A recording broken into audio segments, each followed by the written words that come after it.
Houve uma época em que ser racista não era motivo de vergonha para ninguém, inclusive nos meios acadêmicos, nas universidades.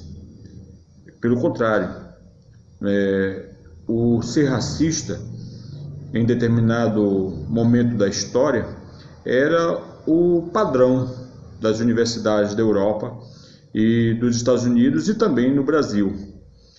Então, esses pensamentos acadêmicos, eles acabaram eclodindo, acabaram se transformando e dando base a movimentos como o nazismo, movimentos como o apartheid sul-africano. Eles serviram como isso, como base. Houve movimentos racistas que tiveram uma origem mais, vamos dizer, popular, como o caso da Ku Klux Klan. Mas nas universidades, como dissemos, o racismo a presença do racismo acadêmico, do pensamento racista nas universidades, foi fundamental, para o surgimento do nazismo e do apartheid sul-africano e de outras correntes racistas. Depois da Segunda Guerra Mundial, com a derrota do nazismo, não ficou de bom tom a pessoa se dizer racista. Até mesmo dizer que acredita em raça já passou a sofrer uma certa repressão. Isso em parte se deu porque os brancos começaram cada um a achar que era superior ao outro. Não os brancos todos, mas determinados brancos começaram a achar que eles eram superiores a outros brancos. Então, para os centros acadêmicos, que tem uma marcante presença da Europa e dos Estados Unidos, defender teses racistas implica em estimular esses conflitos raciais e, inclusive, conflitos raciais dos brancos entre si. Pois bem, mas como então o racismo voltou a se instituir, a ganhar um espaço nas universidades, ao ponto de gerar coisas como as cotas raciais e coisas muito piores e muito mais violentas, como a criação de territórios exclusivos para índios. Normalmente as cotas raciais elas causam uma repercussão maior na sociedade porque, em certo sentido, elas atingem um número maior de pessoas, que são as pessoas que se sentem prejudicadas na hora dos concursos vestibulares do acesso às universidades.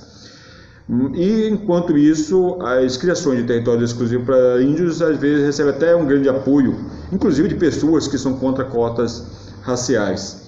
Mas são marcantemente muito mais agressivas, porque você demarca um território onde apenas pessoas de raça índia podem ocupar.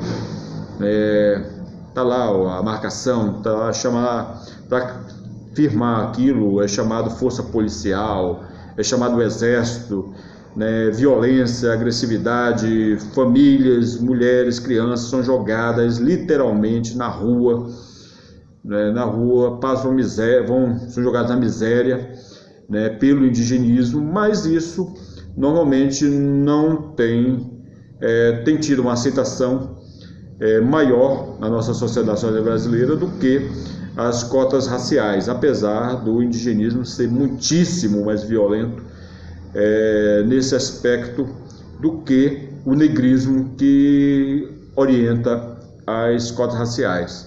Mas tanto o negrismo quanto o indigenismo, eles têm por trás algo que a gente pode denominar de uma espécie de branquismo.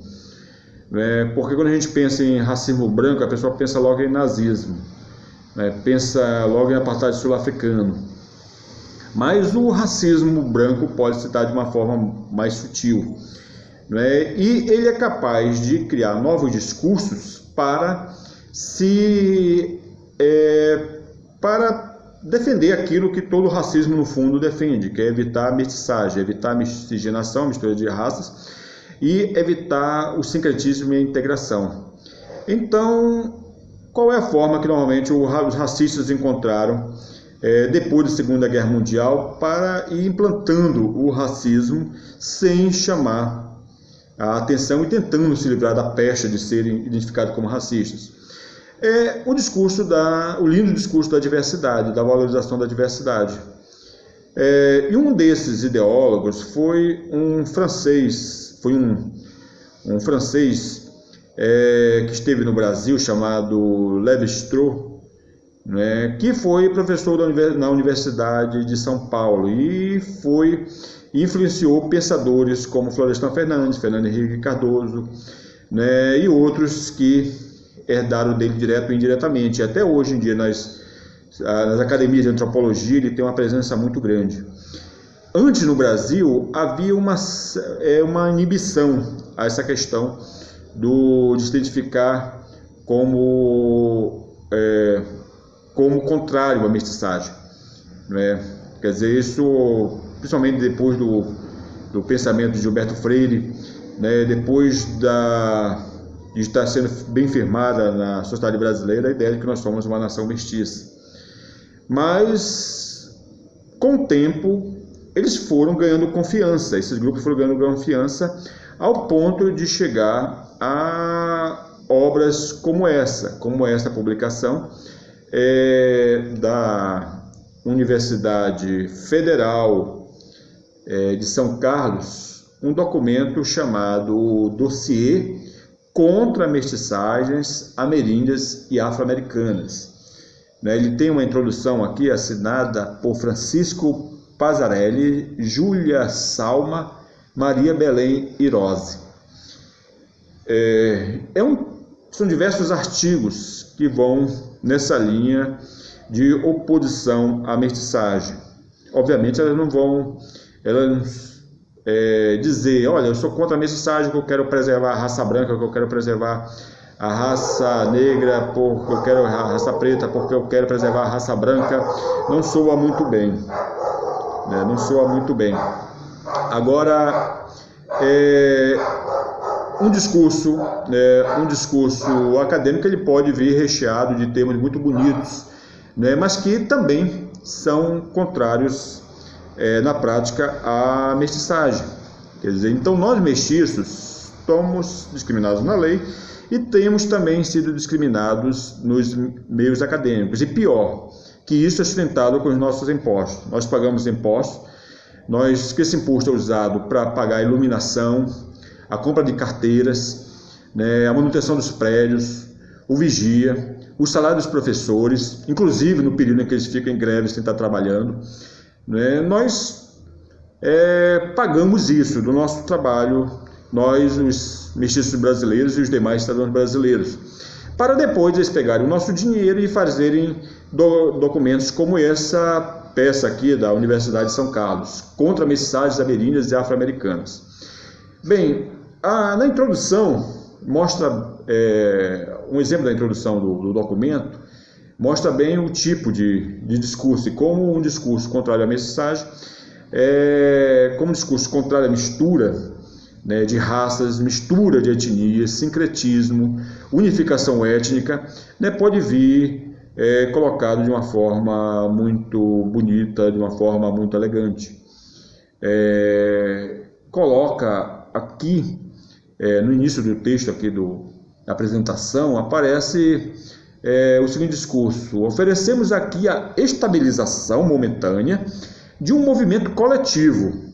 Movimento coletivo, ou seja, não é um movimento de só um, é um movimento de um grupo, né, no mesmo sentido. Quer dizer, ou seja, essa ideologia, e vocês têm razão, né? Esse movimento contrário à mestiçagem não é uma obra de um indivíduo só, é uma obra, é um sistema, é uma articulação criada para nos combater, para combater a mestiçagem, para fragmentar o povo brasileiro e nós, os mestiços, somos o primeiro alvo. Estabilização momentânea de um movimento coletivo que começou há mais de uma década e que, pelo que tudo indica, continuará por diversos caminhos.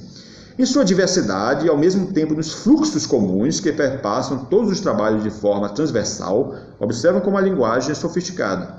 Esse conjunto de textos ilumina o elo central da proposta de produzir teorias etnográficas da contra-mestiçagem, a partir de pesquisas com e sobre povos que estão perpetuamente na mira de políticas e ações violentas e colonizadoras. É interessante, né? Quando a FUNAI vai colocar mestiços para criar um território exclusivo para índios, um Indiostão, uma Indiolândia, um território que é uma imitação dos bantustões do apartheid sul-africano, vem bala, né, vem tropa de choque, né, vem violência contra os mestiços, mas para eliminar, para evitar um processo de mestiçagem espontânea, para segregar mulheres, segregar crianças, que eles não querem que crianças índias e crianças mestiças e crianças brancas convivam no mesmo ambiente. Eles querem que crianças índias fiquem só com crianças índias, né, separadas, segregadas, para não misturar raça, né? No fundo é isso, mas no texto, na realidade, eles colocam como sendo uma violência. Não sei que violência é essa, mas eles devem saber. Eles devem saber ou ter a visão deles sobre qual seria essa violência. Eu até imagino que seja, que normalmente eles costumam muito associar a mestiçagem à violência, né? E ações violentas e colonizadoras, e que nem por isso submetem as mesmas. O dossiê apresenta descrições minuciosas de como tais coletividades não estão à mercê dos referenciais integracionistas da mistura. Ou seja, integracionista da miscigenação, da mistura de raça. Integracionista, ou seja, da mestiçagem, da formação do mestiço. Para essa ideologia, um índio vale mais que um caboclo. Um preto vale mais que um mulato. Um cafuso vale menos do que um branco. Essa é a ideologia. Na realidade, o branquismo, eu vou usar esse termo aqui para pegar todos esses conjuntos de ideologias, de nazismo, apartheid, né, e outros tipos de ideologias que, no fundo, o objetivo deles, todas elas têm em comum defender a preservação da raça branca. No Brasil, ele surgiu, né? ele sempre houve no Brasil, na realidade, desde a época da colonização, uma ideia de uma superioridade do branco, né? Até porque os portugueses eram brancos, eles foram os conquistadores, havia essa mentalidade. Mas no século XIX isso foi transformado, tinha um status de ciência acadêmica, similar a isso, a textos como esse. E das políticas nesse sentido foi trazer imigrantes para o Brasil, né, imigrantes brancos para embranquecer a nação. Muitos desses brancos, a maioria deles, se integraram ao Brasil e gostaram de se integrar e aceitar a identidade mestiça, mas alguns defendiam preservar a sua identidade contra a mestiçagem, para preservar a própria branquitude, para preservar a própria raça branca. Quer dizer, com esse discurso de preservação dos índios, eles encontraram um espaço para, apresentando-se como defensores da preservação dos índios, estão na realidade defendendo a preservação dos brancos, deles mesmos. Sob o pretexto de defendendo a preservação dos negros e suas culturas, no fundo eles estão na realidade querendo uma base para criar, né, territórios para brancos. Houve inclusive, né, um projeto de um deputado do PT do Paraná, Ângelo Vagnoni, que defendia a criação de territórios brancos, não com esse nome, mas com o nome de territórios de área de preservação cultural, territórios culturais. Mas isso está acontecendo. Agora, nós estamos com um governo aí, eu acho que o presidente Bolsonaro, né, e o ministro da Educação, né, trabalhar sobre essa questão, né, porque não é admissível, né, que nós continuemos sustentando ideologias antimestiças, ideologias contra a miscigenação, ideologias contra a mestiçagem com dinheiro público. Eu acho que o Ministério Público deve investigar e para saber qual foi o custo disso, qual foi o preço gasto do erário público, do imposto do cidadão brasileiro e inclusive de nós, contribuintes que pagamos impostos mestiços, que nos sacrificamos para pagar nossos impostos, para não vir pessoas como essa usar o dinheiro do nosso imposto para atacar a nossa identidade.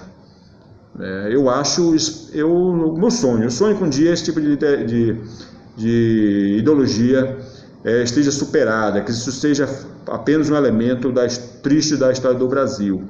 Um dia em que alguém que venha defender uma coisa como essa receba o tratamento de alguém que faz apologia ao nazismo. Porque para mim não há muita diferença em alguém que defende a preservação da raça ariana para alguém que defende a preservação da raça índia, ou alguém que defende a preservação da raça preta. E não interessa para mim, não faz diferença nenhuma se essa pessoa vai dizer logo claramente, olha, eu sou a favor da preservação da raça ariana porque a raça ariana é superior. Ou se essa pessoa vai defender a preservação da raça ariana, dizendo, olha, eu estou preservando aqui a diversidade étnica, a mestiçagem é fruto da violência. É tão lindo preservar essa diversidade. Quer dizer, o discurso muda, a entonação muda, mas o objetivo é o mesmo. É acabar conosco, mestiços. E mestiço que tem vergonha na cara, mestiço que se respeita, não aceita isso calado. Mestiço que não se vende, não aceita isso calado. Então, fica aqui essa mensagem. A miscigenação une a nação.